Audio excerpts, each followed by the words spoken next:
Quero convidá-los para abrirem suas Bíblias em Atos capítulo 13, verso 42. Atos capítulo 13, versos 42, é a sequência das pregações em Atos. Paulo havia feito a sua pregação em Antioquia da Psídia, aquela região da Ásia Menor, que fazia parte da Galácia. Anos mais tarde, cerca de 3 anos mais tarde, Paulo vai estar escrevendo uma das suas primeiras cartas do Novo Testamento, que é a carta de Gálatas, não a primeira, mas uma das primeiras, justamente para o povo daquela igreja.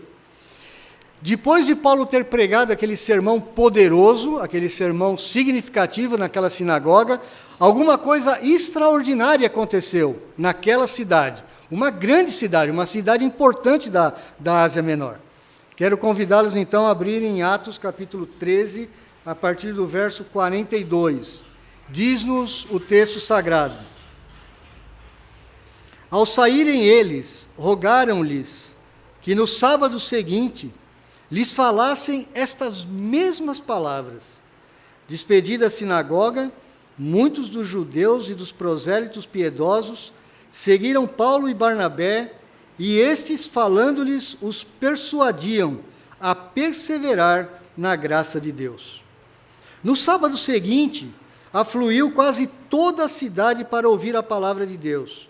Mas os judeus, vendo as multidões, tomaram-se de inveja e, blasfemando, contradiziam o que Paulo falava. Então, Paulo e Barnabé, falando ousadamente, disseram: cumpria que a vós outros, em primeiro lugar, fosse pregada a palavra de Deus, mas, posto que a rejeitais, e a vós mesmos vos julgais indignos da vida eterna, eis aí que nos volvemos para os gentios, porque o Senhor assim nolo determinou: eu te constituí para a luz dos gentios, a fim de que sejas para a salvação até os confins da terra. Os gentios, ouvindo isto, regozijavam-se e glorificavam a palavra do Senhor, e creram todos os que haviam sido destinados para a vida eterna. E divulgava-se a palavra do Senhor por toda aquela região. Mas os judeus instigaram as mulheres piedosas de alta posição e os principais da cidade, e levantaram perseguição contra Paulo e Barnabé, expulsando-os do seu território. E estes, sacudindo contra aqueles o pó dos pés, partiram para Icônio. Os discípulos, porém, transbordavam de alegria e do Espírito Santo. Oremos mais uma vez.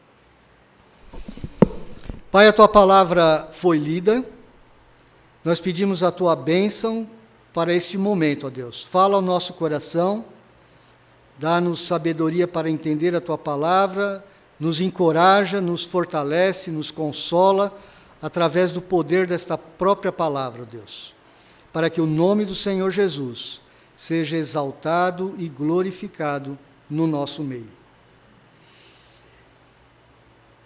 Amém. Você pode diminuir bastante esse ventilador? Pode desligar também, não tem problema. Obrigado.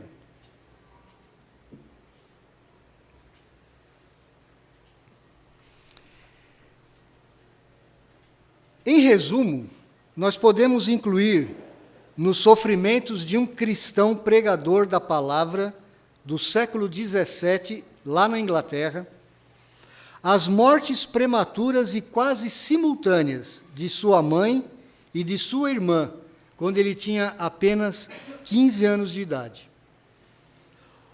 O fato do seu pai ter se casado segunda vez e, logo em seguida, a convocação militar pelo parlamento protestante liderado por Oliver Cromwell aos 16 anos, em meio à sua tristeza juvenil.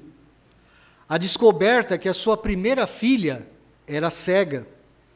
A depressão espiritual e as trevas durante os anos iniciais do seu casamento, a morte da primeira esposa, que o deixou com 4 filhos pequenos, um encarceramento de 12 anos, separando-o da sua família e da sua igreja, da sua segunda esposa com apenas 1 ano de casados.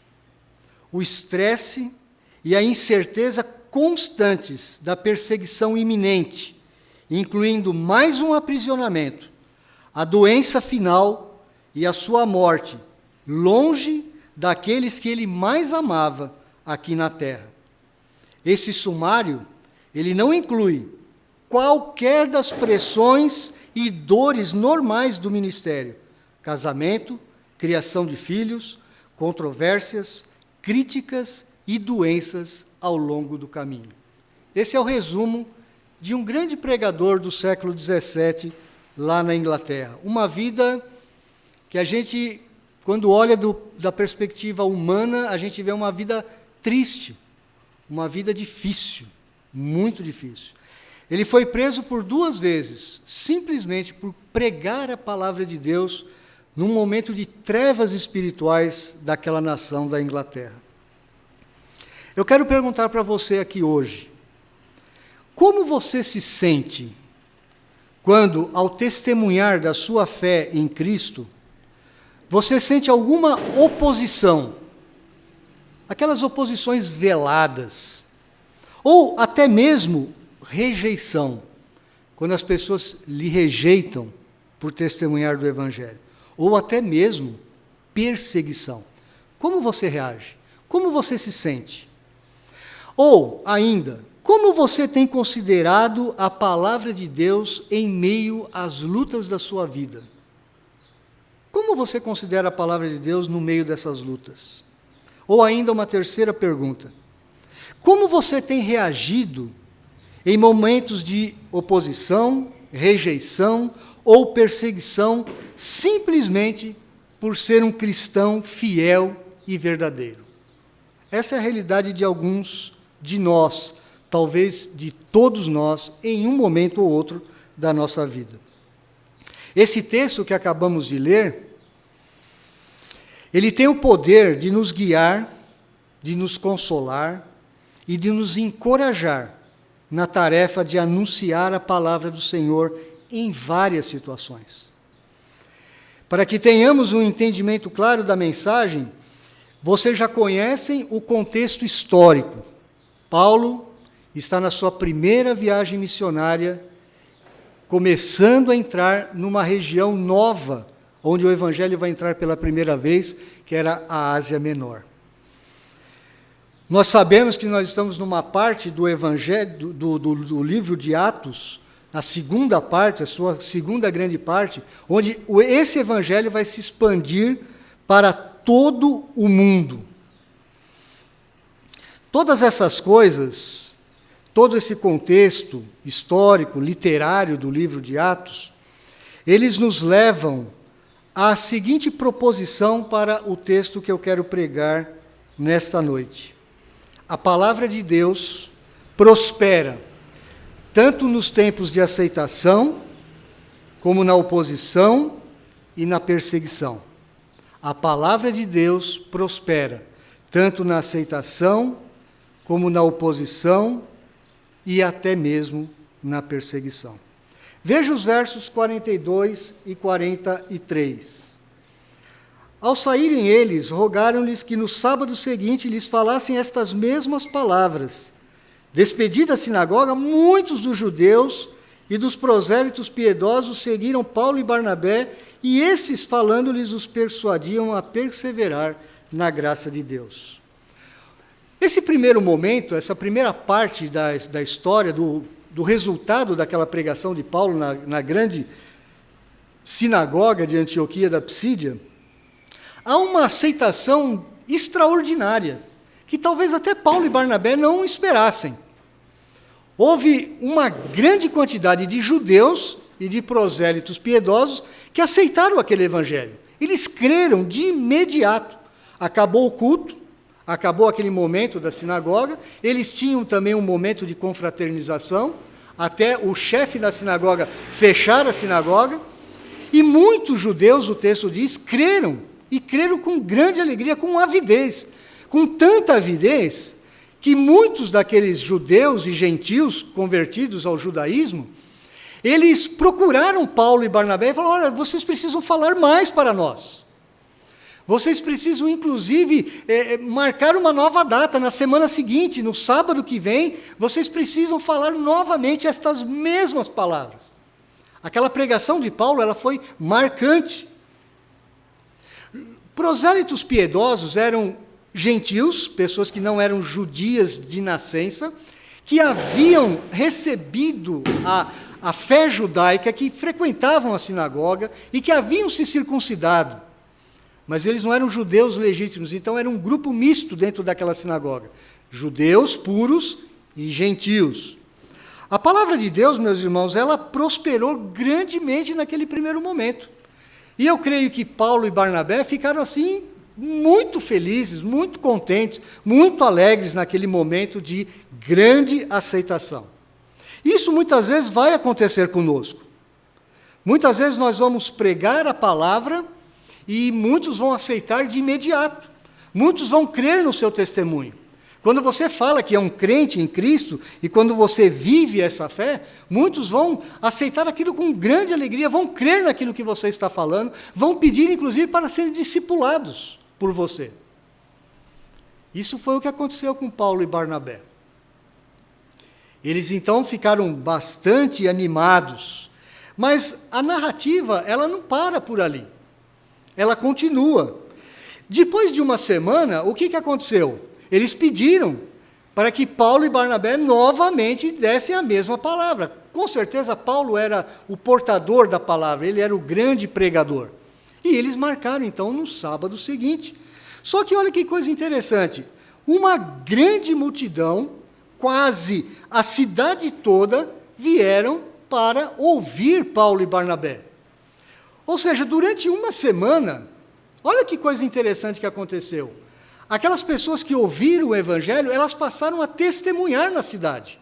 Não somente Paulo e Barnabé, que com certeza passaram aquela semana pregando nas praças, pregando nos mercados, que era uma prática comum de Paulo e Barnabé, mas os próprios evangelizados, os próprios judeus e prosélitos, eles pregaram o Evangelho.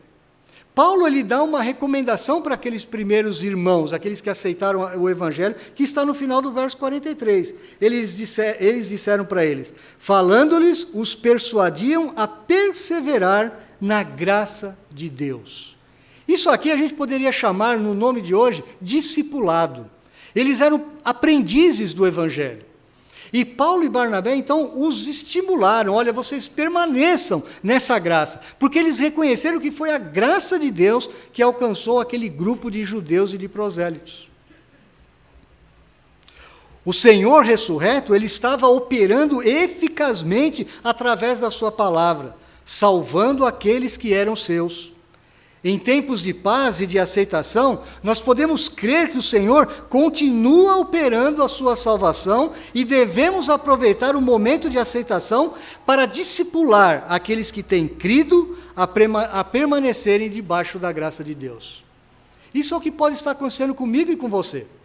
Talvez você tenha um amigo, um vizinho, um parente, um amigo que esteja aberto ao Evangelho. E a nossa tarefa é então de discipulá-lo, de encorajá-lo a permanecer firme na graça do Senhor, a continuar falando do Evangelho, dos valores do Evangelho, de como Cristo morreu pelos seus pecados, de como Cristo é a solução para os seus pecados.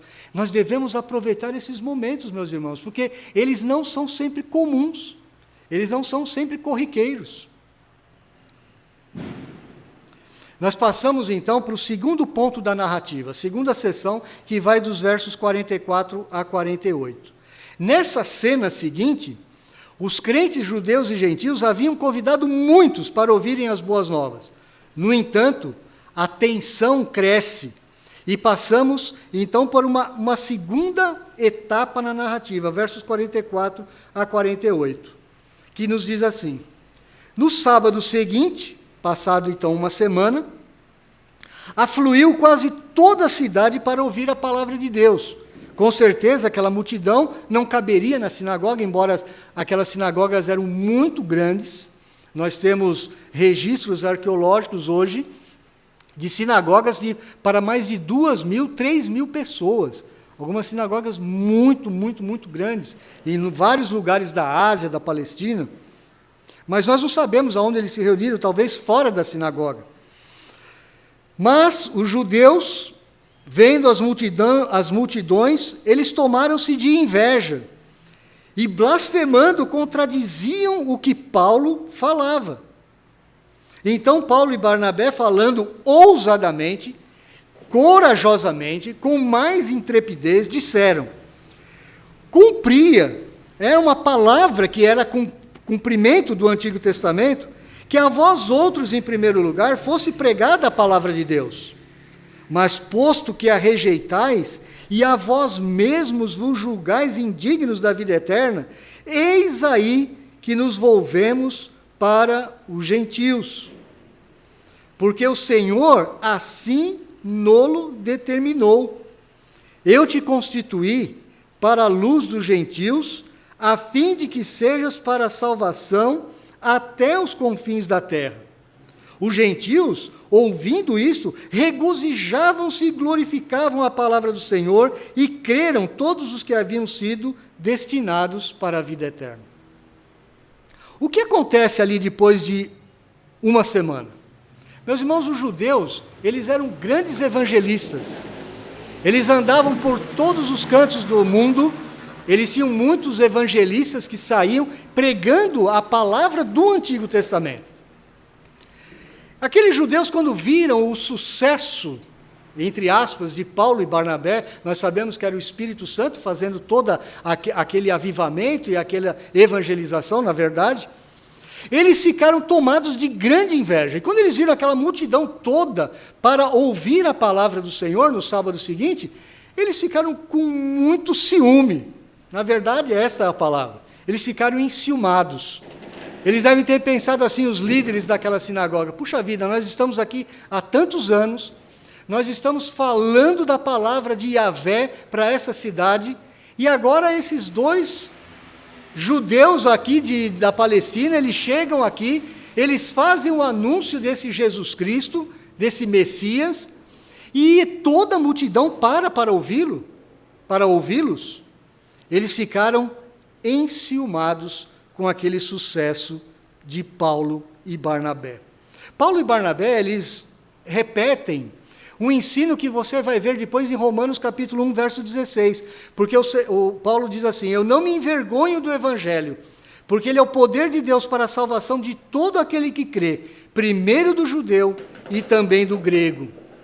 Paulo vai falar isso várias vezes, era estratégia de Paulo. Ele chegava numa cidade, ele procurava uma sinagoga, porque era o ponto de contato dele. Dentro de uma sinagoga, ele sabia que ele ia encontrar judeus prontos a ouvir o Evangelho, e ia também encontrar gentios, prosélitos, homens tementes a Deus, que frequentavam a sinagoga, que também creriam no Evangelho. Essa era a prática. Agora, é interessante que no verso 48, diz que os gentios, quando ouviram a réplica de Paulo, quando os gentios ouviram, inclusive, aquela palavra que já estava em Isaías 49:6, porque a promessa era que o Messias viria para todas as nações. O Evangelho nunca foi restrito ao povo judeu. O povo judeu é que falhou na sua tarefa de levar a palavra do Senhor para todos os povos da terra. Mas as promessas, como Paulo agora fala no verso 47, eu te constituí para a luz dos gentios, a fim de que sejas para a salvação até os confins da terra. Você imagina os gentios ouvindo isso naquele momento? Puxa vida, aquela salvação dos judeus não era só para os judeus, era para nós também. O Messias prometido, ele vinha para nos salvar também. Por isso, no verso 48, diz Lucas, o evangelista: os gentios, ouvindo isto, regozijavam-se. Eles apresentavam grande alegria, eles exultavam nesta palavra. E mais, eles glorificavam a palavra do Senhor. Essa expressão é a primeira vez que ocorre em todo o Novo Testamento. Eles glorificavam a palavra do Senhor.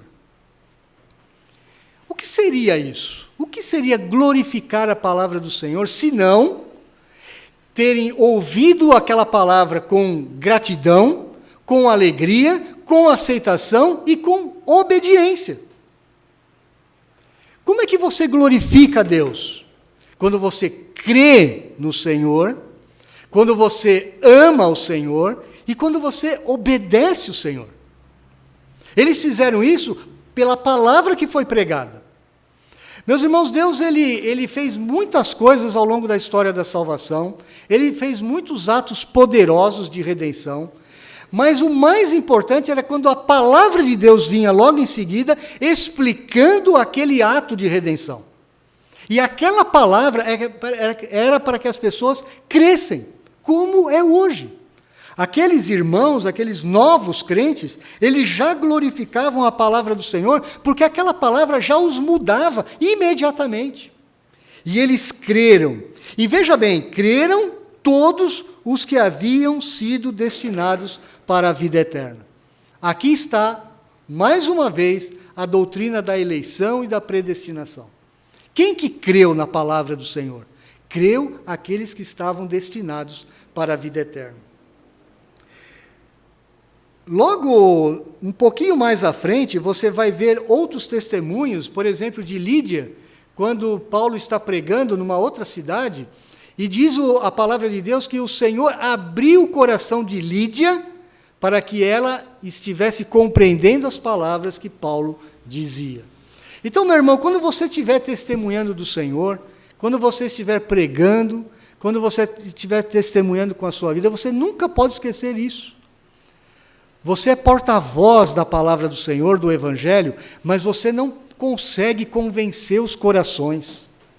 Quem convence é o Espírito Santo. O Espírito de Deus, ele é soberano para fazer esta obra. Por isso você pode pregar com tranquilidade. Por isso você pode testemunhar com confiança. Aqueles que são do Senhor, eles vão ouvir a tua palavra, eles vão ouvir o teu testemunho. Às vezes você está num ambiente de trabalho, num ambiente familiar, onde você encontra pessoas que você fala assim, olha, esse camarada é muito difícil. Esse camarada não vai ouvir nunca o meu testemunho. Ele não vai ouvir nunca a palavra que eu tenho para dizer. Porque ele é uma pessoa assim, porque ele é uma pessoa assada. Às vezes a gente julga as pessoas antes mesmo de falar qualquer coisa para elas. Mas nós não vemos o Espírito Santo agindo no coração das pessoas. Mas o Espírito Santo age. Ele age como agiu em muitos daqueles ouvintes de Paulo e Barnabé. Há muito tempo atrás, eu não sei se já contei isso aqui para os irmãos, nós tínhamos um grupo na igreja da Vila Maria,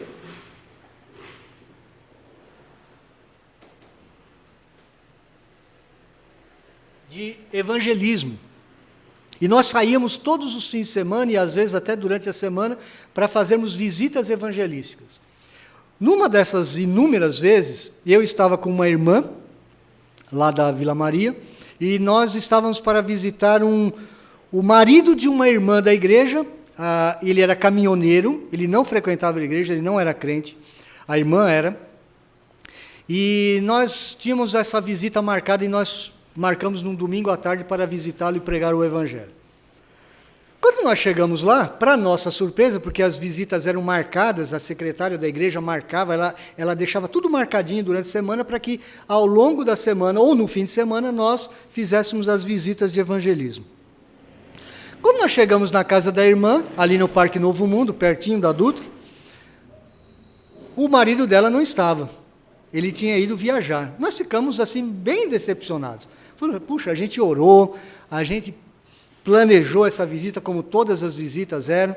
Nós estávamos sempre preparados para testemunhar do Evangelho e chegando lá, aquele homem não estava presente.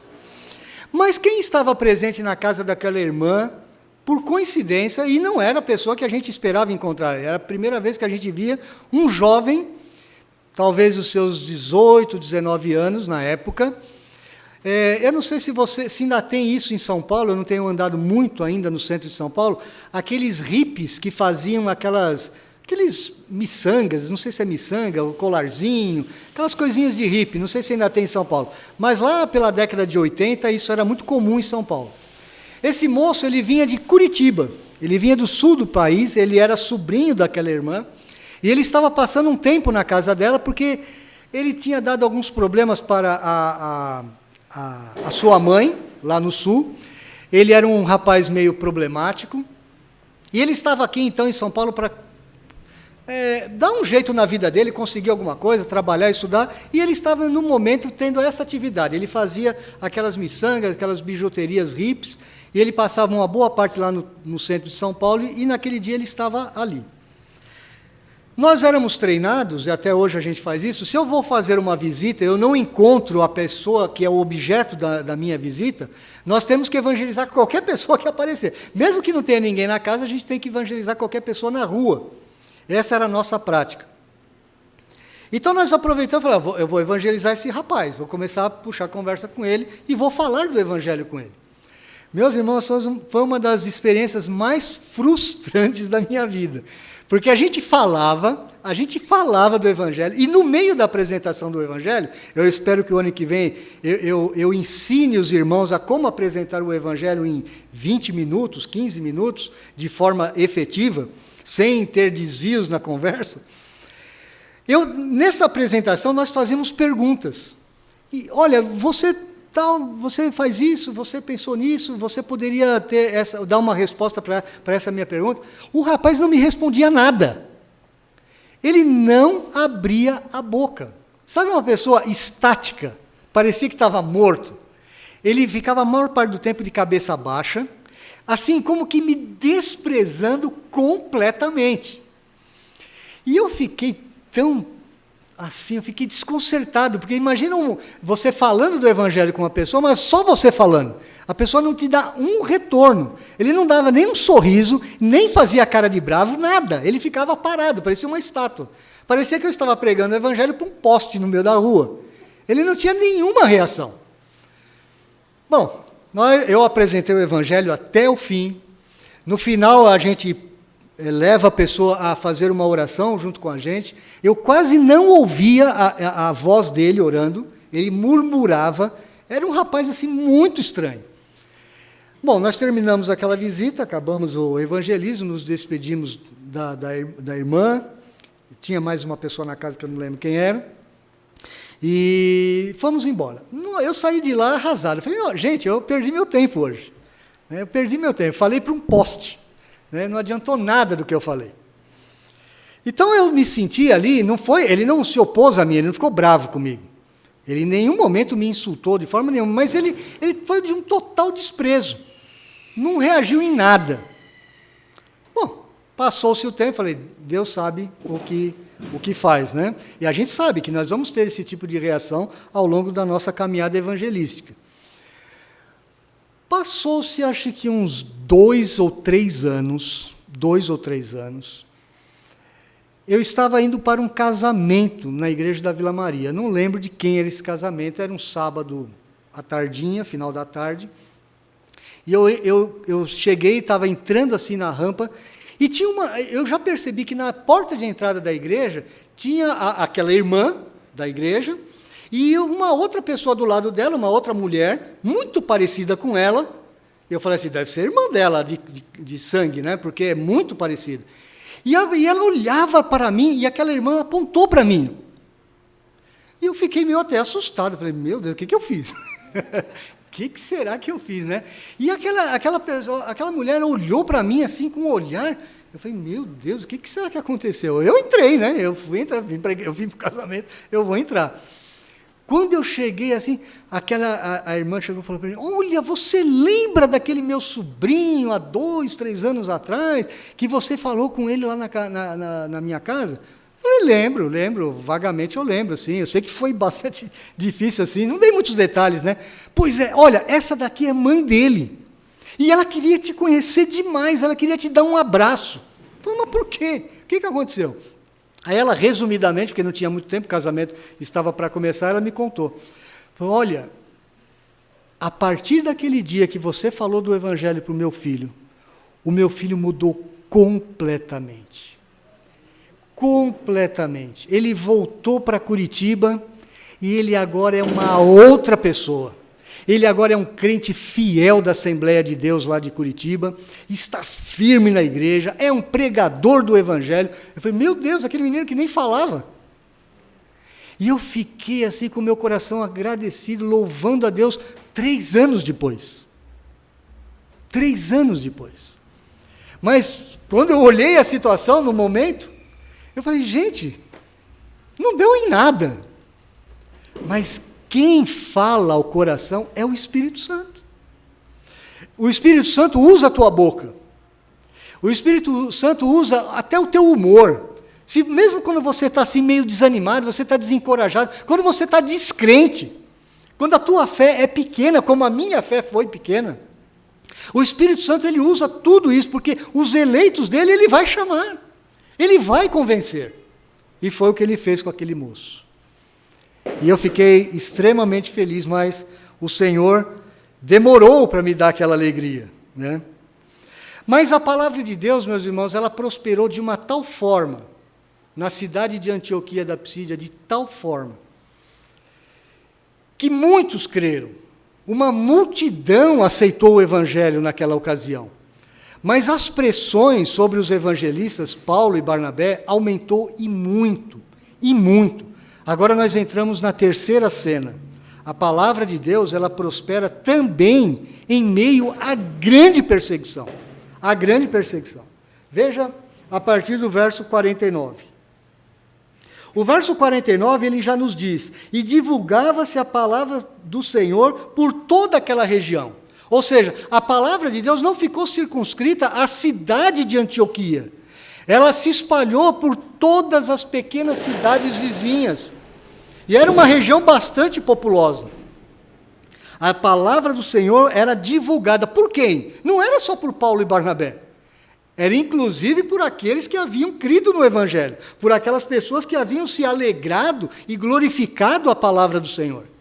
Por isso eu constantemente digo, o crente verdadeiro, o crente que recebe a palavra do Senhor e faz uma significativa mudança no seu coração, você não tem como não falar desta palavra. Você não tem como testemunhar dessa palavra. Você pode até não fazê-lo com muita sabedoria, você pode até não fazê-lo com muito conhecimento teológico, você pode até fazê-lo com algum tipo de defeito, mas você não consegue deixar de falar do que Jesus fez na sua vida, do que a palavra do Senhor tem feito na sua vida. E foi isso que aconteceu. Mas no verso seguinte, o verso 50, ele nos vai dizer o que aconteceu. Mas os judeus instigaram as mulheres piedosas de alta posição e os principais da cidade e levantaram perseguição contra Paulo e Barnabé, expulsando-os do seu território. E estes, sacudindo contra aqueles o pó dos pés, partiram para Icônio. Os discípulos, porém, transbordavam de alegria e do Espírito Santo. Naquelas sinagogas, elas eram frequentadas também por muitas mulheres de pessoas importantes da cidade. Mulheres gentias, mulheres que não eram judias, eram tementes, eram piedosas, eram mulheres que criam no Deus de Israel e frequentavam a sinagoga. Essas mulheres, muitas delas, eram mulheres de líderes da cidade, de pessoas que governavam aquela cidade. Então, o que os judeus fizeram? Veja como uma coisa que acontece muito parecida no ministério de Jesus. Meus irmãos, dentro da época que Jesus pregava na Galileia e na Judéia, tinham muitos grupos dentro de Israel. Os saduceus, os zelotes, aqueles que eram da parte dos sacerdotes, os fariseus. Você tinha muita gente, e eles não se bicavam muito, esses grupos não se davam muito bem. Por exemplo, os zelotes com aqueles que seguiam o sacerdote, a casta sacerdotal. Eles não se davam bem. Eles não se bicavam, eles não se conversavam. Os próprios fariseus com os saduceus também não se conversavam. Eles não se davam muito bem, eles eram partidos opostos. Mas na época de Jesus, esses grupos que eram antagônicos entre si, eles se juntaram contra o Senhor Jesus.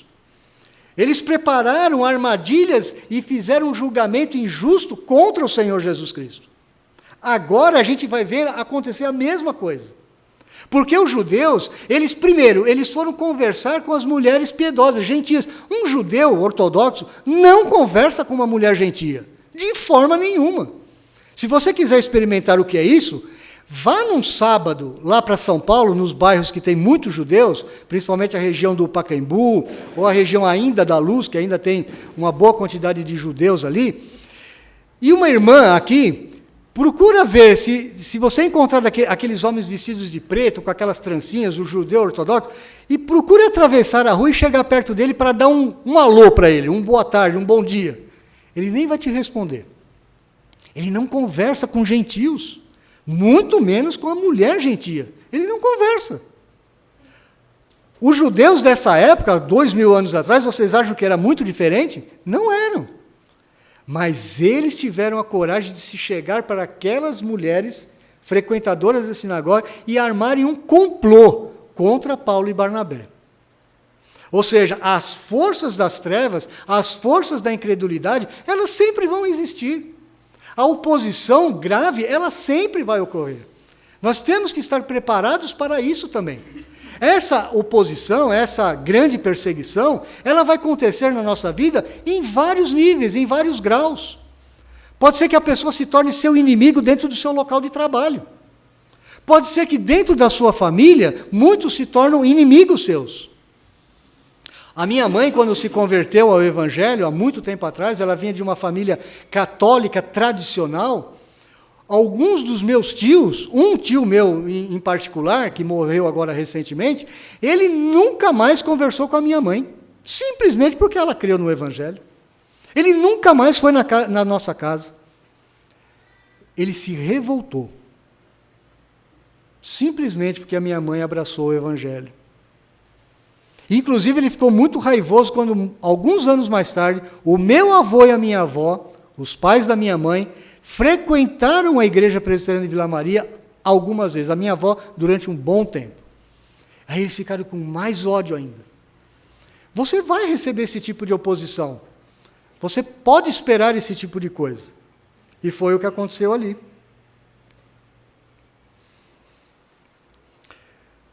Mas, meus irmãos, o verso 52, ele é emblemático, ele é a conclusão dessa passagem, de forma que nos alegra.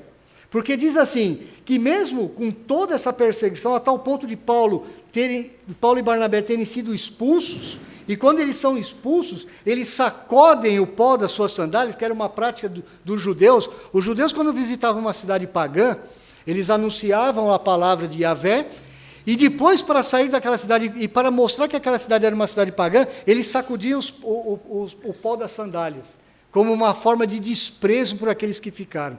Paulo e Barnabé consideraram aqueles judeus que rejeitaram o Evangelho também como homens ímpios, homens que rejeitaram o Evangelho. E eles sacudiram também o pó dos pés.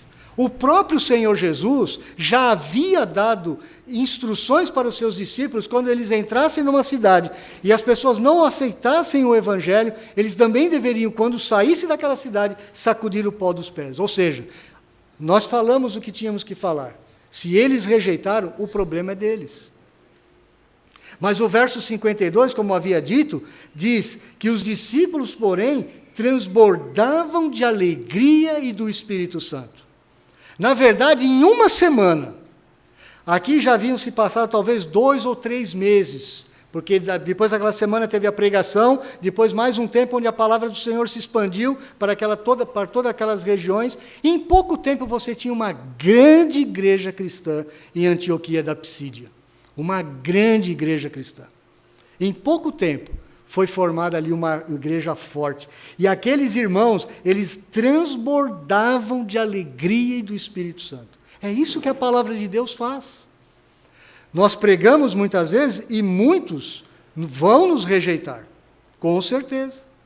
Mas o verso 52, ele demonstra que a obra do Senhor ressurreto continua sua marcha vitoriosa. Os discípulos creram na palavra, eles foram cheios do Espírito Santo, a tal ponto de transbordar de alegria, que é um fruto do Espírito Santo. Nós sabemos de Gálatas 5:22, que aliás é uma carta que Paulo escreve para justamente essas pessoas.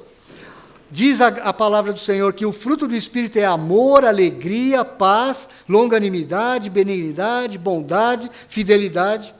Com certeza essa alegria provinha do Espírito Santo, pois em meio ao assédio dos judeus de Antioquia, o que é demonstrado na carta aos Gálatas, que foi escrita algum tempo depois desses acontecimentos, por volta do ano 49 depois de Cristo, aqui nós estamos no ano 46, 47, a grande luta pela verdade da justificação pela fé na palavra do Senhor, contra a pretensa justificação pelas obras, que vai ser desenvolvida na carta aos Gálatas. O Senhor é glorificado tanto nos que se salvam, como nos que se perdem. Em 2 Coríntios capítulo 2, verso 15, nos diz, porque nós somos para com Deus o bom perfume de Cristo, tanto nos que são salvos, como nos que se perdem. Meu irmão, quando você anuncia o Evangelho, quando você testemunha da sua fé, nunca se esqueça, você está dando uma moeda de duas faces para aquela pessoa. Uma moeda de duas faces. O Evangelho sempre tem essa característica. Ele pode servir para a salvação. E se a pessoa rejeita o Evangelho, o próprio Evangelho a condena. O próprio Evangelho a mantém sob a ira santa e justa de Deus.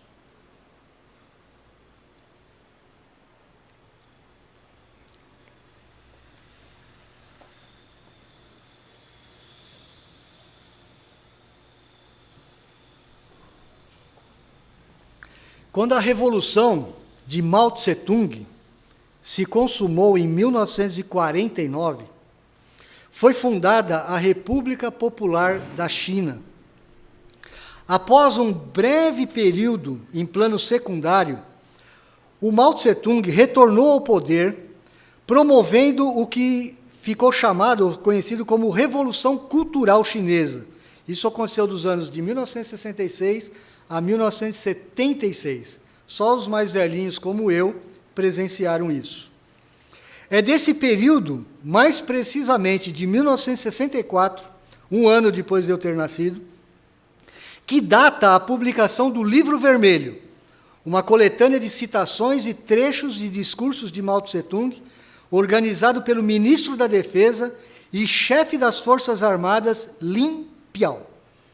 O livro, em formato de bolso, era um livrinho vermelho pequenininho, ele foi um instrumento eficaz no desenvolvimento do culto à personalidade de Mao Tse-tung, característica de todo o governo socialista.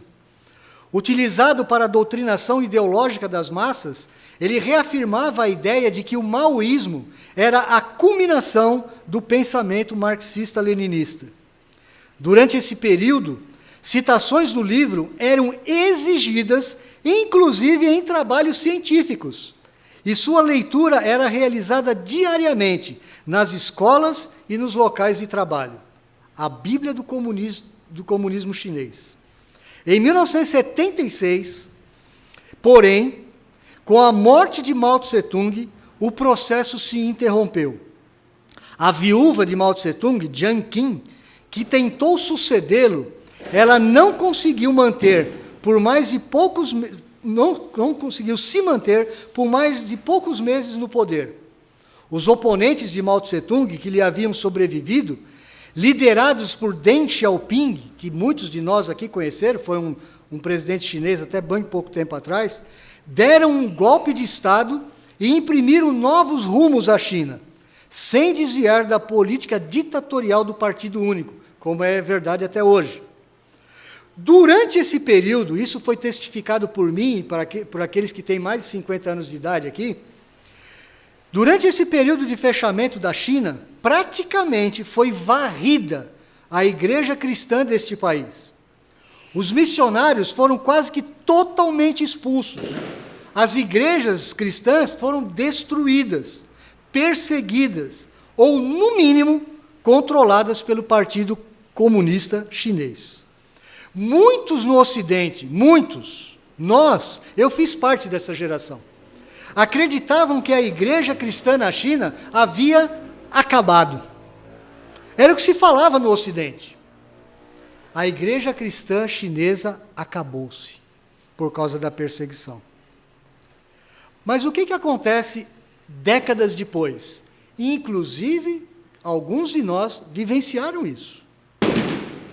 Com a paulatina abertura econômica da década de 80, nesse ponto eu já estava na faculdade, depois trabalhando, e lento conhecimento do que havia se passado naquele imenso país, constatou-se que há uma igreja gigante, subterrânea, temente ao Senhor, que ama a sua palavra, que sofre calada sob a perseguição, que honra o nome do Senhor. Alguns dizem que tem o maior contingente missionário do mundo, como uma população verdadeiramente cristã, estimada em mais de 100 milhões de pessoas. Você sabe que é uma igreja num país com um número aproximado de 100 milhões de crentes? Sabe o que significa isso? A população do Brasil é de quanto? 190? 200 milhões? Estamos chegando, né? Metade do Brasil. Metade do Brasil. Uma igreja que está lá nos subterrâneos chineses. Uma igreja perseguida. Uma igreja que só tem a alegria do Evangelho e mais nenhum recurso. E mais nenhum recurso. A palavra do Senhor, meus irmãos, ela continua prosperando porque é o Senhor o dono da sua palavra. O Senhor Jesus ressurreto, Ele continua cumprindo a sua palavra. Ele continua governando as nações e o mundo. Ele continua salvando. Através do seu Espírito e por meio da igreja, a palavra do Senhor sempre prospera. Sabe aquele personagem inicial que eu comecei o sermão? Aquele jovem pastor na Inglaterra que teve aquela vida tão difícil, tão dura. Você deve ter pensado assim quando eu falei logo no início: puxa vida, que vida triste desse homem. Que vida dura. Perdeu a primeira esposa muito cedo, foi preso, passou a maior parte da sua vida adulta preso. Perdeu mãe e irmã muito cedo na sua vida. Logo com 16 anos ele já estava servindo o exército na Inglaterra. Foi preso por pregar o Evangelho. Teve 4 filhos pequenos. Teve uma segunda esposa, mas ele acabou de casar com essa segunda esposa para cuidar de 4 filhos pequenos, muito pobre, sem recurso nenhum. Ele foi preso. Ele ficou casado praticamente 1 ano com aquela esposa. E aquela esposa o visitava semanalmente na cadeia. E ele não abriu mão de pregar o Evangelho. Muitas vezes as autoridades inglesas chegavam para ele na prisão e falavam assim: fulano, para de pregar o Evangelho, e aí você vai estar livre, você pode voltar para a sua família, você pode voltar para a sua segunda esposa, você pode voltar para os seus 4 filhos, para a sua filha mais velha que é cega, que precisa tanto de você. Eles estão passando por necessidades lá. Imagina a tentação desse homem. Mas ele não deixava de pregar o Evangelho. Ele pregava na cadeia e fora da cadeia. Teve um tempo que libertaram ele, depois de 12 anos. E o que ele fez? Ele continuou pregando o Evangelho. E levaram ele para a cadeia de novo. Eu não sei se alguns já mataram. Quem é esse homem? O personagem da introdução foi John Bunyan, o funileiro, a profissão dele. Ele fazia ferramentas manuais. Ele morreu aos 60 anos de idade. 60 anos só. Pobre, longe da família que ele tanto amava. Durante os anos de prisão, ele escreveu 58 livros. 58 livros. Dentre os quais, o livro mais famoso depois da Bíblia, principalmente na língua inglesa, O Peregrino, de John Bunyan, que foi publicado pela primeira vez em 1678, 10 anos antes da sua morte. Ele foi traduzido para mais de 200 idiomas e é o livro mais vendido do mundo depois da Bíblia. John Bunyan. A palavra do Senhor, meu irmão, prospera sempre. Ela vai cumprir o papel para o qual ela foi designada. Algumas aplicações para nós neste final de ano e início de novo ano. Meu querido, enquanto há paz, enquanto há ouvidos para ouvir o Evangelho, testemunhe a palavra de salvação. Fale desse Evangelho. Testemunhe com a sua vida. Fale da palavra do Senhor. Fale do que Jesus fez na sua vida. Mesmo que você não fale com todo o conhecimento bíblico que seria necessário, mas fale. Outra coisa, identifique os seus possíveis ouvintes. Antes de falar qualquer coisa com eles, liste-os, faça uma listinha. Ore por eles.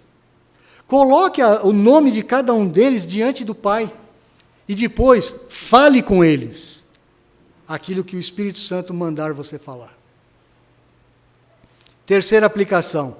Lembre-se que a rejeição não é a você. A rejeição é a palavra de Deus da qual você é o portador. Às vezes nós ficamos pessoalmente magoados. Eu, por exemplo, fiquei muito triste naquele dia que falei com aquele moço. Por quê? Eu pensei em mim mesmo. Eu falei, ele não me ouviu, ele não me deu atenção. Mas quem disse que a gente está pregando o Evangelho para nós mesmos?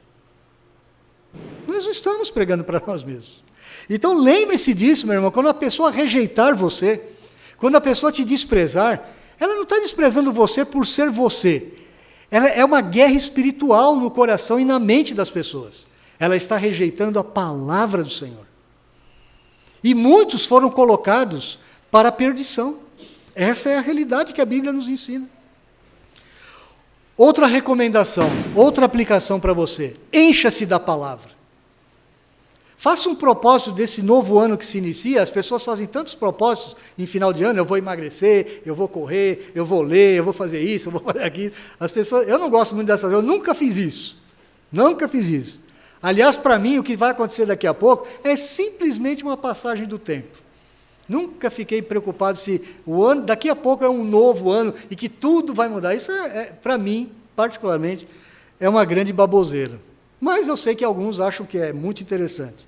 Se você vai fazer algum plano para esse novo ano que inicia, faça o plano de se encher da palavra do Senhor.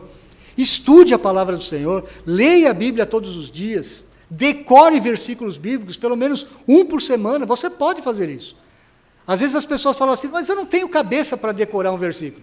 É simples, leia aquele versículo 3 vezes de manhã, 3 vezes à tarde, 3 vezes à noite, durante uma semana. 3, 6, 9, 9 vezes 7, 63 vezes você vai ler o versículo numa semana. Eu tenho certeza que mesmo que você tenha uma memória muito ruim, no final de uma semana você decorou aquele versículo. Porque você o leu 63 vezes.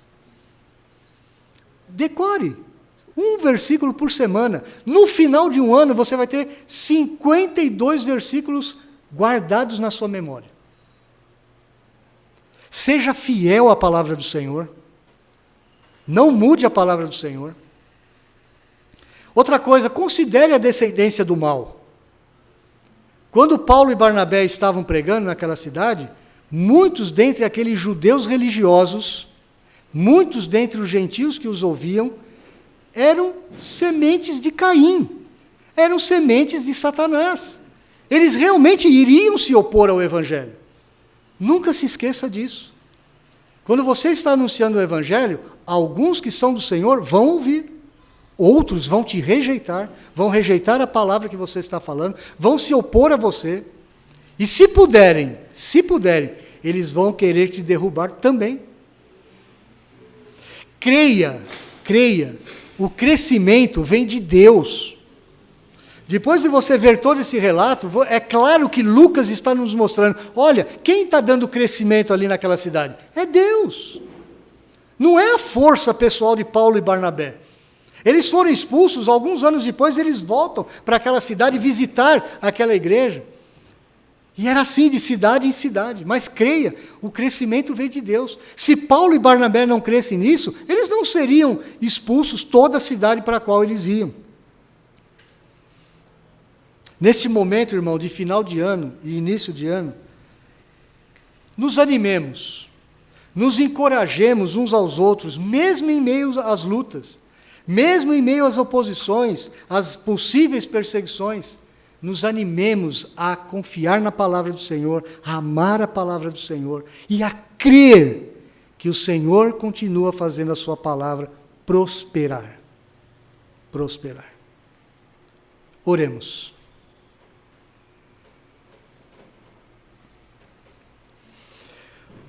Ó Pai, nós oramos por este país. Oramos por este grande Brasil.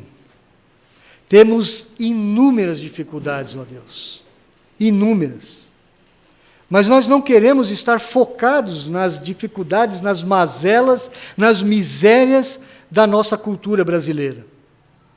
Sabemos que temos analfabetismo, sabemos que temos ignorância, sabemos que temos uma cultura rasa, pobre, sabemos que temos pessoas perversas, sabemos que temos leis injustas, sabemos que tem um movimento de desconstrução da cultura cristã neste país e como é no mundo todo.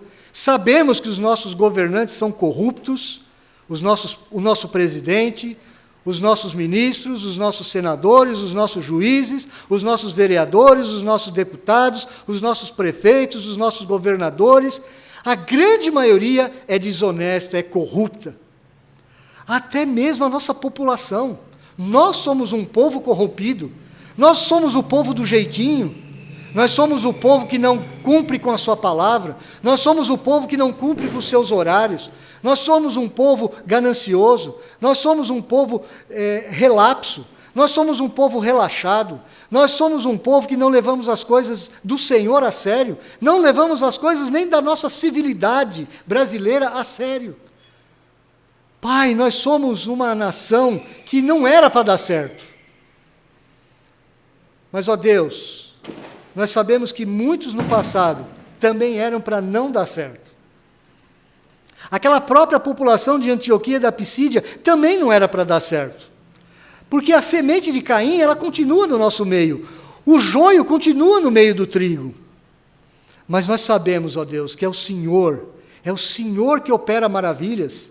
É o Senhor que traz o avivamento, é o Senhor que traz o despertamento, é o Senhor que faz a Tua palavra prosperar, é o Senhor que faz a Tua palavra prosperar quando nós estamos sendo aceitos, quando nós estamos sendo opostos, quando as pessoas se opõem a nós, quando as pessoas nos perseguem. Por isso nós clamamos por este país, ó Deus. Nós agora em espírito, nós nos ajoelhamos diante do Senhor. Tem misericórdia desta nação. Tem misericórdia, em primeiro lugar, da igreja cristã nessa nação. Levanta um povo verdadeiramente santo.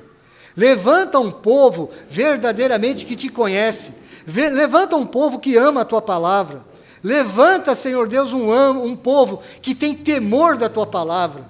Levanta um povo, ó Deus, que crê na Tua palavra, que confia na Tua palavra, que testemunha do Teu amor, da Tua presença, das Tuas maravilhas, do Teu poder. O Senhor ainda é um Deus que salva. O Senhor é um Deus que ainda transforma vidas.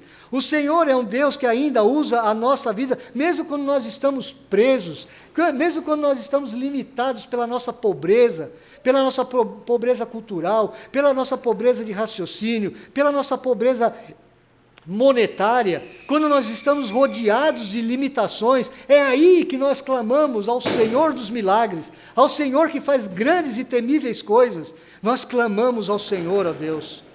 Visita as nossas casas, visita as nossas famílias, visita os nossos casamentos, visita os nossos filhos, visita o povo desta igreja do Jardim Fortaleza, visita este bairro, traga um avivamento dos céus, ó Deus. Desperta-nos, ó Deus, para amar a Tua palavra. Faça-nos, ó Deus, crer. Faça-nos, ó Deus, amar o Senhor Jesus Cristo.